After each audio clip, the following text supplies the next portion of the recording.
Aposto que você não sabia, mas o que você chama de ansiedade ou de TDAH pode, na verdade, ser transtorno bipolar. Nem todo mundo que percebe um déficit de atenção tem TDAH, porque isso pode estar presente em mais de um transtorno psiquiátrico. No TDAH, quando a pessoa tem o déficit de atenção, isso acontece muitas vezes por uma atração a estímulos externos, uma atração por atividades novas, uma preferência por ter algum tipo de atividade que é agradável por aquela pessoa. Então ela está estudando e ela tem preferência por mexer no celular, ou por ouvir uma música, por fazer alguma outra coisa, e isso vai tirando a concentração da pessoa. Mas essas atividades são prazerosas para aquela pessoa. Na ansiedade, o déficit de atenção ele ocorre por sintomas, por questões de preocupações excessivas, por medo do que pode vir a acontecer, por uma tensão do que pode vir a acontecer. Então a cabeça que está excessivamente preocupada, pensando, com medo, insegura, ela vai ter dificuldade de focar, de concluir uma tarefa. E isso a pessoa vai chamar de déficit de atenção, mas isso não é TDAH. E muitas vezes o que as pessoas chamam de TDAH ou de déficit de atenção, na verdade, isso pode estar dentro de um contexto de um outro transtorno, de uma outra doença, que é o transtorno bipolar. Essas questões que envolvem oscilações de humor, principalmente para o polo de depressão, de tristeza, melancolia, energia baixa, ou do polo da ativação, que vem na maioria das vezes com irritabilidade, pensamento acelerado,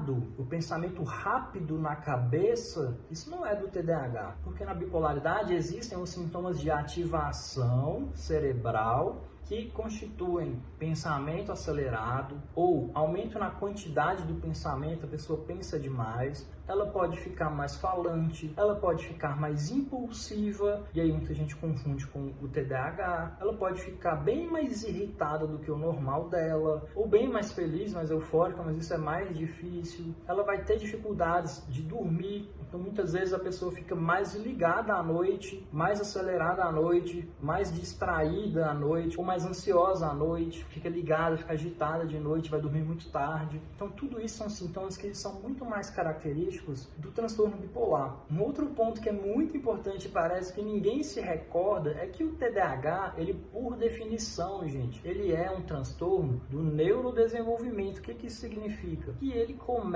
precisa começar na infância. Antes dos 12 anos, a pessoa tem que ter sintoma de TDAH. E se for o déficit de atenção, ela precisa na infância, na escola, na escolinha, em casa, na hora do dever de casa. Ela precisa ter essa dificuldade de concentração, de concluir as tarefas. Os sintomas de TDAH, eles acompanham a pessoa desde a infância e, se for um quadro grave, né, acompanha a pessoa a vida toda. Já na bipolaridade, no transtorno bipolar, muitas vezes esses sintomas, eles vêm em períodos. Então essa flutuação no déficit de atenção, que acompanha o humor, acompanha os impulsos, a irritabilidade, isso é mais compatível com o transtorno bipolar. O problema é que essa ativação da bipolaridade, ela pode durar semanas, meses, anos. Então tem pessoas que são cronicamente ativadas, elas acham que elas são assim, mas isso na verdade é a doença que está ali por muitos anos, e ela pensa que tem TDAH, mas na verdade ela tem transtorno bipolar. Então, para a gente diferenciar, concluindo o vídeo, o que a gente faz na prática? Se a gente identifica que a pessoa tem essas oscilações de humor, a gente estabiliza o quadro, estabiliza o transtorno bipolar. É possível ter transtorno bipolar e TDAH ao mesmo tempo? Sim. É mais difícil, mas é possível. Então, nesse caso, a gente estabiliza a bipolaridade dela, e caso ela tenha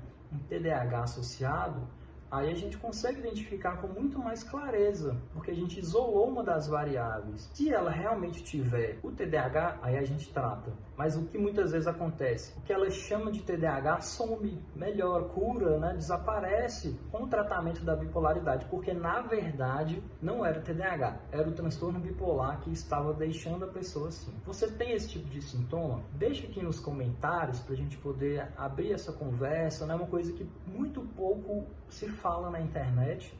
Então vamos deixar aqui, compartilha esse vídeo com alguém que você acha que vai se interessar ou vai se identificar. Um abraço, até o próximo vídeo.